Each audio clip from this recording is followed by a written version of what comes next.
శ్రీమతే రామానుజాయ నమః. యో నిత్యమచ్యుతపదాంబుజయుగ్మరుక్మవ్యామోహతః తదితరాణి తృణాయ మేనే. అస్మద్గురోర్భగవతోస్య దయైకసింధోః రామానుజస్య చరణౌ శరణం ప్రపద్యే. భగవద్ రామానుజులు శరణాగతి గద్యమునందు మొదటి చూర్ణిక చేత మహాలక్ష్మిని స్తుతిస్తూ భగవంతుని యందు చేసేటువంటి శరణాగతికి మహాలక్ష్మి యొక్క అనుగ్రహాన్ని కాంక్షిస్తున్నారు. ఇందులో భగవన్నారాయణాభిమతానురూప స్వరూప రూప గుణ విభవ ఐశ్వర్య శైలాద్యనవధికాతిశయా సంఖ్యేయ కళ్యాణ గుణగణాం పద్మవనాలయాం భగవతీం శ్రియం దేవీం నిత్యానపాయినీం నిరవద్యాం దేవదేవ దివ్యమహిషీం అఖిల జగన్మాతరం అస్మన్మాతరం అశరణ్య శరణ్యాం అనన్యశరణః శరణమహం ప్రపద్యే అంటూ మహాలక్ష్మి యొక్క స్వరూపాన్ని 10 మాటలతో 10 విశేషణాలతో ఇక్కడ వర్ణిస్తున్నారు. శ్రియం దేవీం అనేటువంటి దాన్ని సమభివ్యాహారంగా ఒకటిగా తీసుకుని మహాలక్ష్మి శ్రీదేవి అని గనక అనుకుంటే మిగిలినవన్నీ 9 విశేషణాలు అవుతాయి. లేకపోతే శ్రియం అనేటువంటిదే విశేష్యం అనుకుంటే దేవీం అనేటువంటిది కూడా విశేషణమయ్యి మొత్తము 10 విశేషణాలు అవుతాయి. ఈ విధంగా వ్యాఖ్యాతలు మనకి 2 రకాలుగాను అభివర్ణన చేస్తున్నారు. పురుషకార స్వరూపురాలిగా మహాలక్ష్మి అభివర్ణించబడింది. శ్రీమద్ రామాయణంలో కూడా మనకి సీతాదేవిని హనుమంతుని వచనాల్లో వాల్మీకి ఈ విధంగా అభివర్ణిస్తున్నాడు. శ్రీరామచంద్రుణ్ణి చూశాడు హనుమంతుడు, ఆయనతో కొంతకాలం గడిపాడు. ఆయన చూసినప్పటి నుంచి సీతా వియోగంతో ఉన్నటువంటి రామచంద్రుణ్ణే హనుమంతుడు చూస్తున్నాడు. రామచంద్రుని యందున్నటువంటి ఎన్నో ఉదాత్తములైనటువంటి గుణాలని పరిశీలిస్తూ హనుమంతుడు ఇంతటి ఉదాత్తమైనటువంటి ధీరుడైనటువంటి పురుషోత్తముడైనటువంటి శ్రీరామచంద్రుడు సీతా వియోగానికి ఇంత తల్లడిల్లుతున్నాడేమిటి అనే విషయం హనుమంతునికి తెలియటం లేదట, అర్థం కావటం లేదు. ఆవిడ్ని వెతకటం కోసం హనుమంతుడు సముద్రాన్ని దాటి లంకని చేరి సీతని చూసిన తరువాత అనుకున్నాడట. దాన్ని అనురూపమైనటువంటి స్వరూపంగా అభివర్ణన చేస్తున్నారు ఇక్కడ. సీతాదేవి ఎలా ఉంది అనేటువంటి మాటని రాముడికి అనురూపంగా ఉన్నది అనేటువంటి హనుమద్వచనంతో వాల్మీకి మహర్షి మనకు అందిస్తున్నారు.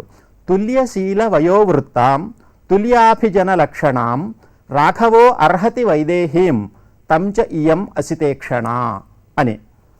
ఇప్పుడు సీతాదేవిని చూసిన తరువాత అనుకున్నాడట హనుమంతుడు, రాఘవో అర్హతి వైదేహీం, రాఘవుడు వైదేహిని తగును, తంచ ఇయం అసితేక్షణ, రాఘవుని సీత తగును, వీరిద్దరూ ఒకరికి ఒకరు తగినట్లుగా ఉన్నారు అనుకున్నాడట. అనుకుంటూ అప్పుడు అనుకున్నాడు, రామచంద్రుడు ఎంత గొప్పవాడు కాకపోతే సీతాదేవిని ఇటువంటి సర్వలక్షణ సంపన్న అయినటువంటి నారీణాముత్తమా వధూహు అని చెప్పబడినటువంటి మహాలక్ష్మిని సీతాదేవిని వదిలిపెట్టి ఇంతకాలం ఉన్నాడు ఆయన. దుష్కరం కురుతే రామః, ఎంతో కష్టమైనటువంటి పనిని చేస్తున్నాడు రామచంద్రుడు. హీనః యదనయా ప్రభుః, ఈవిడ లేకుండా రాముడు కాలం గడపడం అనేటువంటిది, జీవించడం అనేటువంటిది దుష్కరమైనటువంటి పని, ఎవరూ చెయ్యలేరు ఇంత పనిని, ఆయన కాబట్టి చేస్తున్నాడు అనుకుంటూ సీతాదేవి యొక్క గొప్పతనాన్ని, రామచంద్రుని యొక్క గొప్పతనాన్ని అనురూపమైనటువంటి రూపంగా హనుమంతుడు వర్ణిస్తున్నాడు. ఎలా అంటే తుల్యశీల వయోవృత్తాం, రాముడికి సీతకి అన్ని విషయాలలో సమానత ఉందిట, తుల్యత్వం. ఎందులో? శీలము, వయస్సు, వృత్తము. శీలము అంటే స్వభావము, వయస్సు వృత్తము. వృత్తం అంటే వ్యవహారము. ఆవిడ చేసేటువంటి పని పద్ధతి ఎలా ఉంది అంటే రామునికి తగినట్లుంది. రాముడు ఎలా ప్రవర్తిస్తాడో ఈవిడ కూడా అలాగే ప్రవర్తిస్తుంది అని చూడగానే చెప్పేసేయచ్చు అన్నట్లుగా ఉంది. కాబట్టి తుల్యశీల వయోవృత్తాం తుల్య అభిజన లక్షణాం, భగవంతునికి రామచంద్రునికి ఏ రకమైనటువంటి గొప్పతనం ఉందో అలాంటి గొప్పతనం మహాలక్ష్మికి కూడా సీతాదేవికి కూడా ఉన్నది అంటూ తుల్యాభిజన లక్షణం రాఘవో అర్హతి వైదేహీం, అటువంటి రాఘవుడు ఈ వైదేహికి తగును, ఈ వైదేహి ఆ రాఘవునికి తగును అంటూ రామచంద్రుడిని సీతాదేవిని వారి యొక్క అన్యోన్య దాంపత్యాన్ని హనుమంతుడు ప్రశంసించాడు. కాబట్టి ఇది స్వరూపం అనురూపంగా ఉండటం అనేటువంటి విషయం కింద పరిగ్రహించారు. అట్లాగే రామచంద్రుడు రక్షించాలి అనుకుంటే మహాలక్ష్మి సీతాదేవి రక్షింపచేస్తుందిట. సీతాదేవి యొక్క అభిప్రాయాన్ని ఇంగితాన్ని ఎరిగి రామచంద్రుడు ప్రవర్తిస్తుంటాడట. కాకాసుర వృత్తాంతాన్ని దీనికి ఉదాహరణగా చెప్తారు. కాకాసురుడు జయంతుడు, ఇంద్రపుత్రుడైనటువంటి జయంతుడు ఒక కాకి రూపంలో వచ్చి వనవాసంలో ఉన్నటువంటి సీతని బాధించాడట. హృదయంలో పొడిచి పొడిచి గాయం చేశాడు. అప్పుడు రామచంద్రుడు ఒక చిన్న దర్భను తీసి అస్త్రంగా ప్రయోగిస్తే అది బ్రహ్మాస్త్రమయ్యి అతన్ని 3 లోకాలు తిప్పిందిట. సపిత్రాచ పరిత్యక్త అని తండ్రి వదిలేశాడు. బ్రహ్మరుద్రాది దేవతలందరూ వదిలేస్తే పునః తమేవ శరణంగత, రాముని యొక్క అస్త్రానికి ఎదురు లేనటువంటి స్థితిలో తిరిగి వచ్చి మళ్ళీ కాళ్ల మీద వాడే పడ్డాడు. రాముడే రక్షకుడు అనే స్థితి కలిగిందట. అప్పుడు రాముడు ఇతన్ని రక్షించాలా వద్దా అన్న స్థితిలో మహా కరుణ స్వరూపంగా కలిగినటువంటి సీతాదేవి వాడు పడినటువంటి పరిస్థితిని చూసి మార్చిందట. కాళ్ళ వైపు వేసి తల ఇంకొక వైపు వేసి పడ్డవాడిని శరణాగతుడు అంటారా అనరు.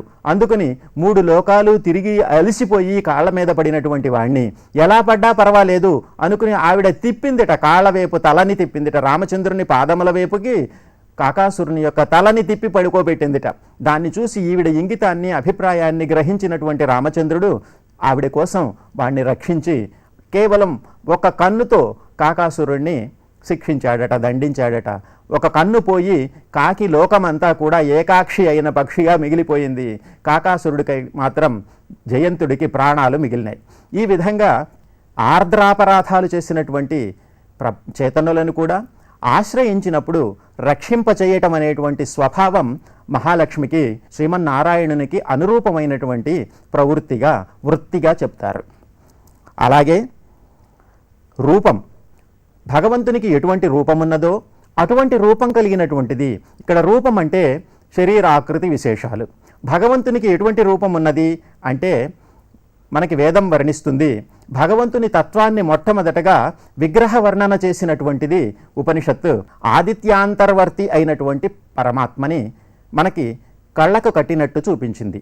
ఆదిత్యే హిరణ్మయ పురుషో దృశ్యతే అని హిరణ్మయుడైనటువంటి బంగారు శరీరంతో విరాజిల్లేటువంటి దివ్యమంగళ విగ్రహం కలిగినటువంటి భగవంతుణ్ణి ఆదిత్యాంతర్వర్తిగా, సూర్యునికి అంతర్వర్తి అయినటువంటి నారాయణుని, సూర్యనారాయణుని మనకి ఉపనిషత్తు ప్రతిపాదన చేసింది.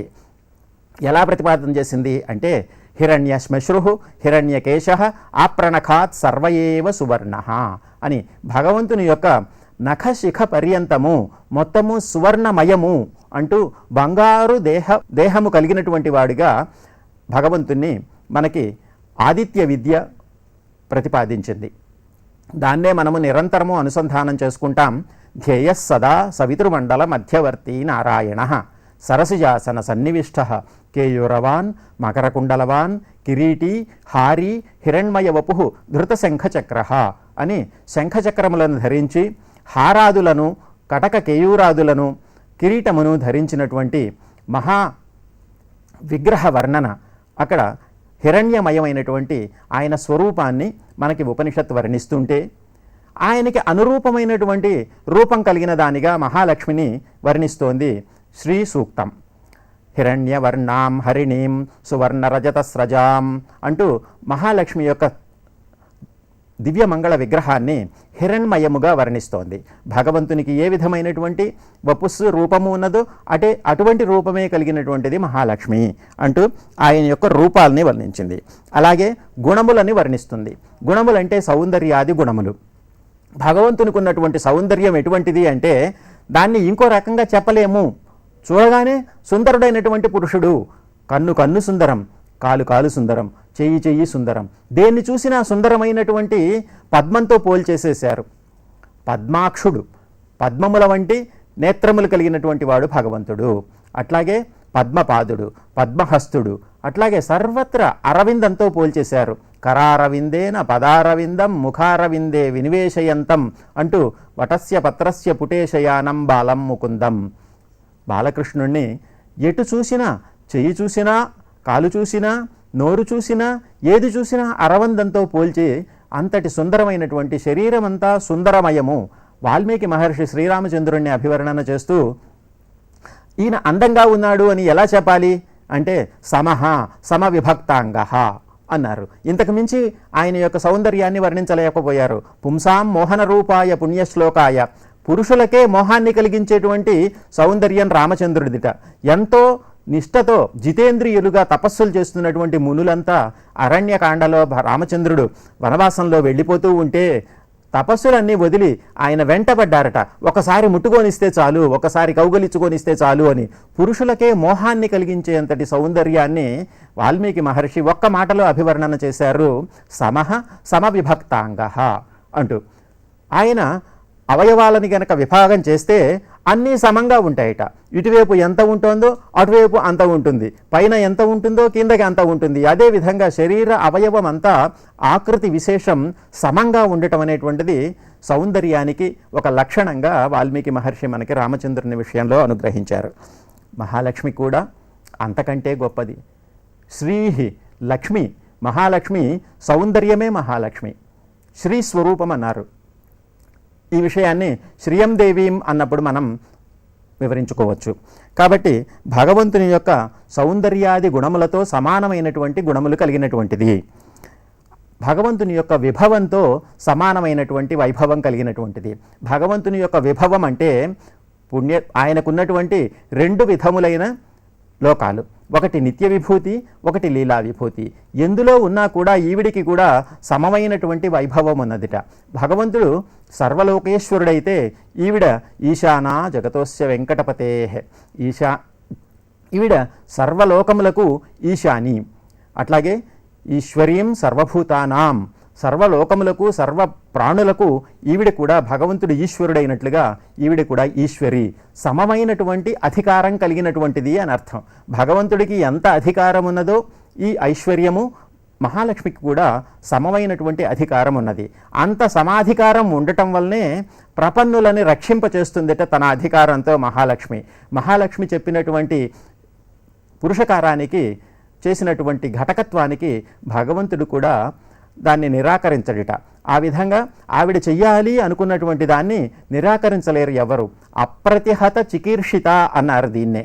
ఆవిడ యొక్క ఇచ్ఛ ఎవరు అడ్డగించలేనంతటిది. భగవంతుడు కూడా దాన్ని అడ్డగించడు. ఎందుకనంటే మహాలక్ష్మికి కూడా స్వామితో సమమైనటువంటి అధికారం ఉండటం ఐశ్వర్యము అంటారు. అట్లాగే శీలం అనేటువంటిది, శీలము అంటే సౌశీల్యము, సౌలభ్యము ఇత్యాది గుణములు కలిగి ఉండటం. ఎంతో గొప్పతనం కలిగినటువంటి, పరత్వం కలిగినటువంటి భగవంతుడిని మనం ఆశ్రయించటం చాలా కష్టం. దానికోసం భగవంతుని యందు సౌలభ్యం అనేటువంటి గుణం ఉన్నది. సులభంగా మనం ఆశ్రయించతగును. అలాగే మహాలక్ష్మిని కూడా మనము సులభంగా ఆశ్రయించగలము అంటూ సౌలభ్యాది గుణములన్నీ కూడా శీలము కిందకి వస్తాయి. ఇటువంటి అనేకములైనటువంటి గుణములు. ఇందులో కొన్ని గుణములు ఆశ్రయించేటువంటి వాళ్ళ సౌకర్యం కోసం ఉంటున్నవి, కొన్ని గుణములు ఆశ్రయించిన తరువాత మన పనిని నెరవేర్చేటువంటి గుణములు కొన్ని.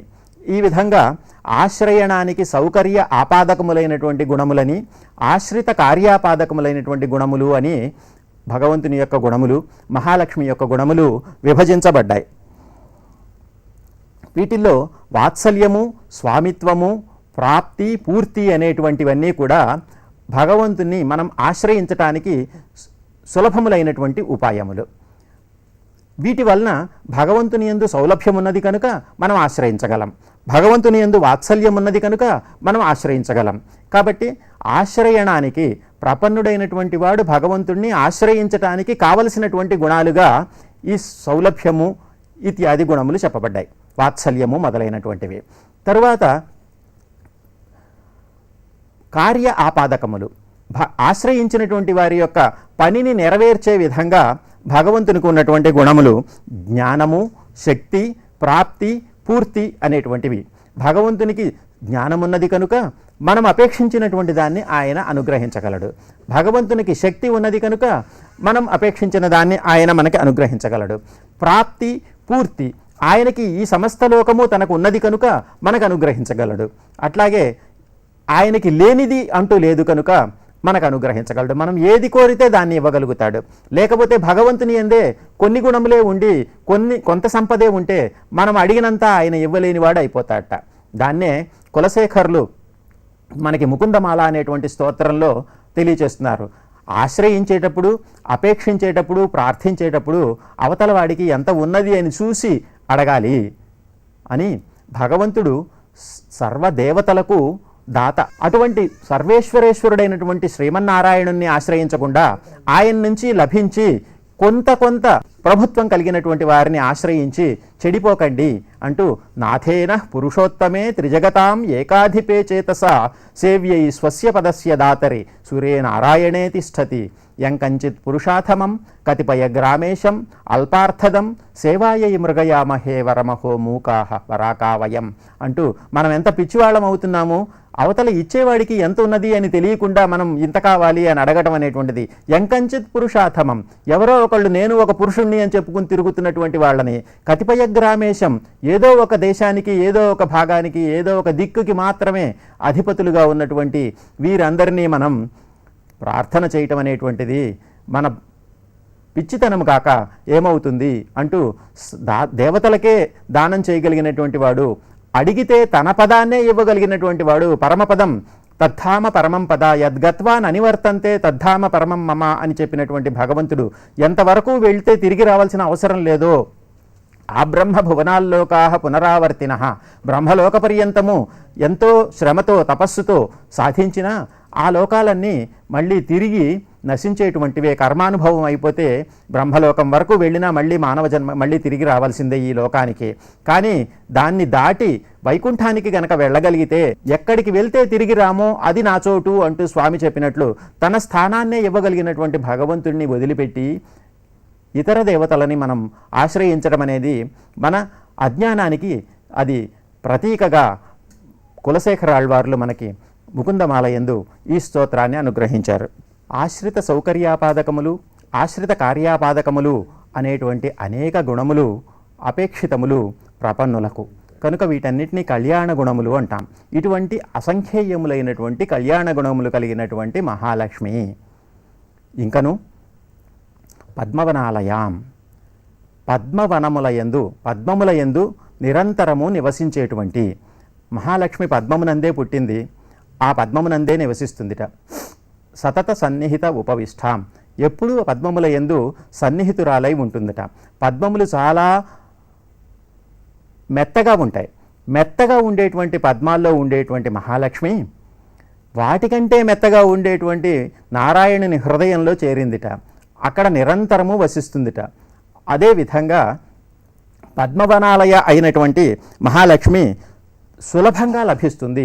ఎక్కడో పరతత్వంలో ఉండేటువంటి మహాలక్ష్మి కాకుండా మన కళ్ళ ఎదుటగా ఉండేటువంటి పుష్పములందే నిత్య నివాసిని అయినటువంటి మహాలక్ష్మి సులభంగా మనందరి చేత గ్రహింపబడుతుంది అంటారు. ఆవిడే ఇంద్ర సంవాదం, మహాభారతంలో మహాలక్ష్మికి ఇంద్రునికి సంవాదం ఉన్నది. దానిలో ఈ విషయాన్ని తెలియచేస్తూ నేను పద్మము యందే నిరంతరము నివసిస్తాను అనేటువంటి మాటను చెప్పింది. పద్మమునందే తాను అవతరించిందని, పద్మముల యందే తాను నివసిస్తుంది అనే విషయాన్ని తెలియచేసింది.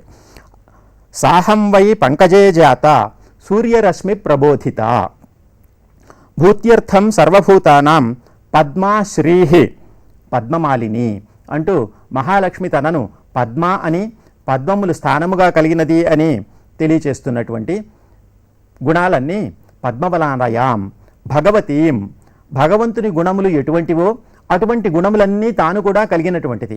భగవత్ శబ్దం చేత మనము ఇంతకుముందు షాడ్గుణ్య పూర్తిని అనుసంధానం చేసుకున్నాం.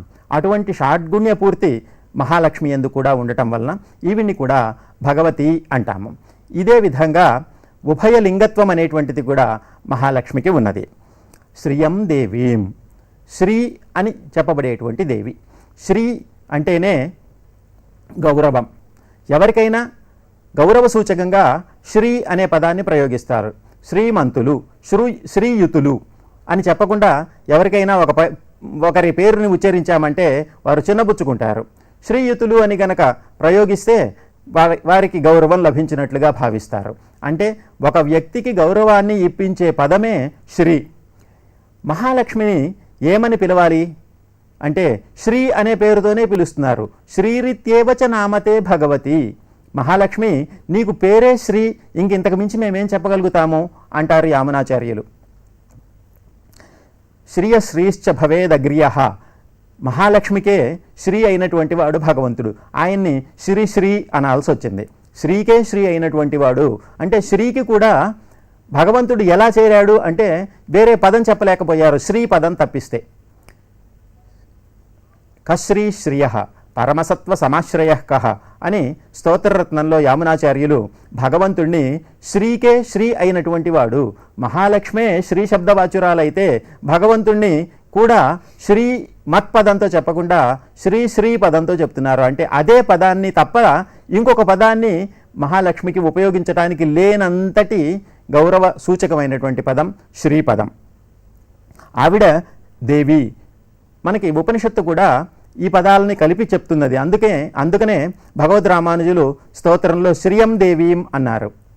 ఉపనిషత్తు కూడా శ్రియం దేవీం ఉపహ్వయే శ్రీర్మా దేవీర్జుషతాం అంటూ పురుష సూక్తంలో శ్రియం దేవీం అని చెప్పినటువంటి సమాహారాన్ని సమభివ్యాహారాన్ని భగవద్ రామానుజులు ఇక్కడ కలిపి చెప్పకుండా శ్రీదేవీం అనకుండా శ్రియం దేవీం అన్నారు. శ్రియం అని ప్రత్యేకంగా మహాలక్ష్మిని చెప్పచ్చు, శ్రీదేవి అని మహాలక్ష్మిని ప్రత్యేక చెప్పచ్చు. రెండు పదాలతోనూ కూడా కలిపి చెప్పచ్చు. ఈవిడ నిత్యానపాయని, నిత్యము నారాయణుణ్ణి వదలకుండా ఉండేటువంటిది. సూర్యుని వదిలి తేజస్సు ఎలా ఉండదో, చంద్రుని వదిలి వెన్నెల ఎలా ఉండదో అదే విధంగా మహాలక్ష్మి నారాయణుణ్ణి వదిలి ఉండదు. అందువల్ల నిత్యము అనపాయిని. అపాయము అంటే త్యాగం, వదిలి వేరుగా ఉండటాన్ని అపాయము అంటారు. అలా అపాయము లేనటువంటిది నిరపాయిని. భగవంతుడు ఎక్కడ ఉంటే ఎలా ఉంటే అలా అంతా తాను ఉంటుంది. దేవత్వే దేవదేహేయం మనుష్యత్వే చ మానుషి అని ఇంతకుముందు అనుసంధానం చేసుకున్నాం. అదేవిధంగా మాతా సర్వలోకానాం దేవదేవో హరిః పిత త్వయాచ విష్ణునాచ అంబ జగద్వ్యాప్తం చరాచరం అని భగవంతుడు విష్ణు వ్యాప్తవు, సమస్తమైనటువంటి ప్రపంచమును వ్యాపించి ఉన్నటువంటి వాడు భగవంతుడు అని అంటుంటే అదేవిధంగా నారాయణునితో పాటు మహాలక్ష్మి కూడా వ్యాపించి ఉన్నది. భగవంతుడు ఎక్కడెక్కడ ఉన్నాడో అక్కడక్కడల్లా మహాలక్ష్మి ఉన్నది, శ్రీదేవి ఉన్నది అంటూ మనకి విష్ణు పురాణం తెలియచేస్తోంది. నిత్యానపాయిని నిత్యైవైషా జగన్మాత విష్ణోహ శ్రీహి అనపాయిని. విష్ణువుకి శ్రీ ఎప్పుడూ వదిలి ఉండేటువంటిది కాదు అంటూ పశ్యతాం సర్వదేవానాం యయౌ వక్షస్థలం హరేహే. మహాలక్ష్మి పుట్టినప్పుడే సాగర మథనం చేసినప్పుడు మహాలక్ష్మి అందులోంచి అవతరించిందిట. దేవతలందరూ చూస్తూ ఉండగా మహాలక్ష్మి నారాయణుని యొక్క హృదయ సీమను అలంకరించిందిట. కాబట్టి నిరంతరము ఆ స్వామి యొక్క హృదయంలో ఉంటుంది, ఉండి ఆ స్వామి యొక్క క్షాంతిని పెంచుతూ ఉంటుంది, ఓర్పును పెంచుతూ ఉంటుందిట. సర్వజ్ఞుడైనటువంటి భగవంతుడు చేతనుల యొక్క దోషాలని చూసి ఈశ్వరత్వం వలన సర్వప్రభుత్వం వలన ఆయన దండించవలసినటువంటి స్థితిలో ఆయన హృదయంలో ఉండి కరుణాస్వరూపిణి అయినటువంటి మహాలక్ష్మి ఆయన యొక్క ఓర్పుని పెంచుతుంది.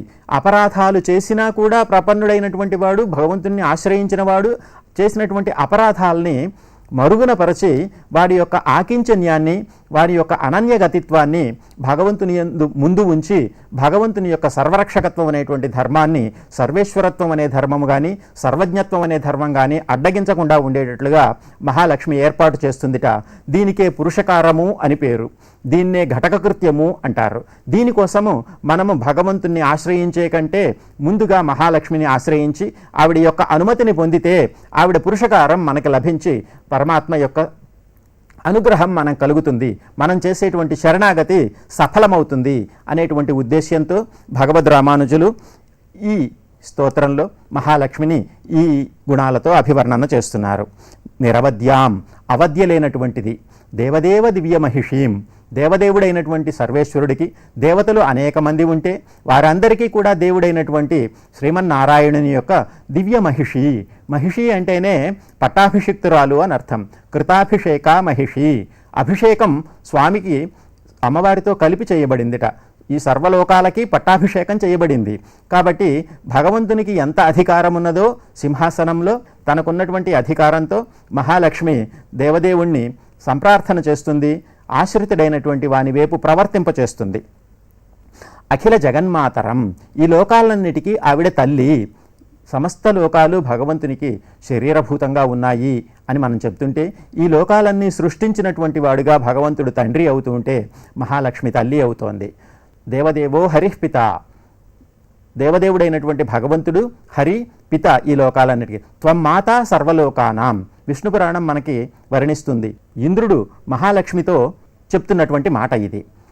ఓ మహాలక్ష్మి, త్వం మాతా సర్వలోకానాం, నీవు లోకములన్నింటికీ తల్లివి. దేవదేవో హరిః పిత అంటూ శ్రీమన్నారాయణులని ఈ లోకానికి తల్లిదండ్రులుగా చెప్తూ అఖిల జగన్మాతరం అంటూ మహాలక్ష్మిని స్తుతిస్తున్నారు. అస్మన్మాతరం, కాబట్టి నేను కూడా ఈ సమస్తంలో చేరినటువంటి వాణ్ణే, నేను దీనికి వ్యతిరిక్తుణ్ణి కాదు అంటూ అస్మన్మాతరం. అశరణ్య శరణ్యాం, శరణు పొందటానికి లేనటువంటి వారు ఎవరన్నా ఉంటే వారందరికీ ఈవిడ శరణుట. సర్వలోకానికి స్వామి శరణు అయితే ఆశ్రయించడం చేతగాని వారికి కానీ అహంకరించినటువంటి వారికి కానీ భగవంతుడు ఉపాయం కాలేడుట. కానీ మహాలక్ష్మి అటువంటి వారికి కూడా ఉపాయం అవుతుందిట. ఎవరికి శరణు లేదో అటువంటి వారిని కూడా తాను రక్షించగలిగినటువంటి మనోవైశాల్యం కలిగినటువంటి కరుణాస్వరూపిణి అంటూ అశరణ్యులైనటువంటి వారికి, శరణు లేని వారిని కూడా శరణు స్వీకరించేటువంటి ప్రణిపాత ప్రసన్నాహి మైథిలి జనకాత్మజ అంటూ త్రిజట చెప్తుందిట. సీతారూపంలో అశోకవనంలో బంధింపబడి ఉన్నప్పుడు ఆమెని నిర్బంధించినటువంటి రాక్షసులందరినీ హనుమంతుడి నుంచి రక్షించిందిట, రామచంద్రుడి నుంచి రక్షించిందిట. ఎందువల్ల అంటే ప్రణిపాత ప్రసన్నాహి, కేవలం నమస్కారం చేస్తే చాలు వాళ్ళు తనకి చేసినటువంటి అపకారాలని కూడా మరిచిపోయి ఆవిడ అనుగ్రహించేటువంటి స్వభావం కలిగినది అంటూ అలం ఏషా పరిత్రాతుం రాక్షస్య మహతో భయాత్, ఈ రాక్షసీ స్త్రీలందరినీ తర్వాత వచ్చేటువంటి మహాభయం నుంచి, రామచంద్రుడి నుంచి కలిగేటువంటి భయం నుంచి రక్షించడానికి సీతాదేవి ఒక్కటే సమర్థురాలు అంటూ మహాలక్ష్మి యొక్క అశరణ్య శరణ్యత్వాన్ని పాపానాం వా శుభానాం వా వధార్హాణాం లవంగమా కార్యం కరుణమార్యేణ నకశ్చిన్నాపరాధ్యతి అంటుంది. సీత యొక్క పరిస్థితిని చూసి హనుమంతుడు ఆవిడ్ని చుట్టూ బాధిస్తున్నటువంటి రాక్షసి స్త్రీలందరినీ ఆవిడ అనుమతిస్తే ఒక క్షణంలో సంహరిస్తాను అని చెప్తూ ఉంటే ఆవిడ చెప్తుంది, వీళ్ళు తప్పేముంది, వీళ్ళు రాజు ప్రేరేపణతో రాజు చెప్పినటువంటి ఆజ్ఞని పాలిస్తున్నారు, వీళ్ళు తప్పిస్తే వీళ్ళ మీద మనం కోపగించాల్సిన అవసరం లేదు. వాళ్ళు పాపం చేసినా మంచి చేసినా వధార్హులైనా కూడా వాళ్ళని మనం కార్యం కరుణమార్యేణ, రాముని యొక్క తత్వం ఏమిటి అంటే ఎంతటి అపరాధం చేసినటువంటి వాడైనా ఆశ్రితుడయ్యాడు అంటే, శరణాగతుడయ్యాడు అంటే అతన్ని రక్షించడం అనేటువంటిది రాముని తత్వం. అందుకోసమే ఆయన విభీషణుడిని రక్షించాడు. విభీషణుడిని ఎందుకు రక్షిస్తున్నావు అని అడిగితే అన్నొచ్చినా కూడా రక్షిస్తాను, ఎదివా రావణ స్వయం, రావణుడే వచ్చి ఇప్పుడు మనని ఆశ్రయించినా కూడా నేను రక్షిస్తాను అనేటువంటి రామతత్వాన్ని అర్థం చేసుకోకుండా హనుమంతుడు అంటాన్ని సీతాదేవి ఖండించి వాళ్ళందరినీ కూడా హనుమంతుడి నుంచి రక్షించింది ఆ కాలంలో. తరువాత రాముని యొక్క విజయ సందర్భంలో కూడా రాక్షసులంతా భయపడుతూ ఉంటే ఈ స్త్రీలంతా ఆశ్రయింపచేయబడి సీత నుంచి రక్షణ పొందారు. కాబట్టి ఎవరికైతే రక్షణ ఉండదు అనుకుంటారో అటువంటి వారికి కూడా రక్షణని కలిగించగలిగినటువంటి స్వభావం కలిగినటువంటి మహాలక్ష్మి అంటూ అశరణ్య శరణ్యాం, అనన్య శరణ, ఇంకొక మార్గం లేనటువంటి నేను, ఇంకొక ఉపాయం లేనటువంటి, రక్షకం లేనటువంటి నేను శరణమహం ప్రపద్యే, ఆశ్రయిస్తున్నాను అంటూ మహాలక్ష్మిని శరణాగతి చేస్తున్నారు భగవద్ రామానుజులు శరణాగతి గద్యలో మొదటి వాక్యంతో. శ్రీమతే రామానుజాయ నమః.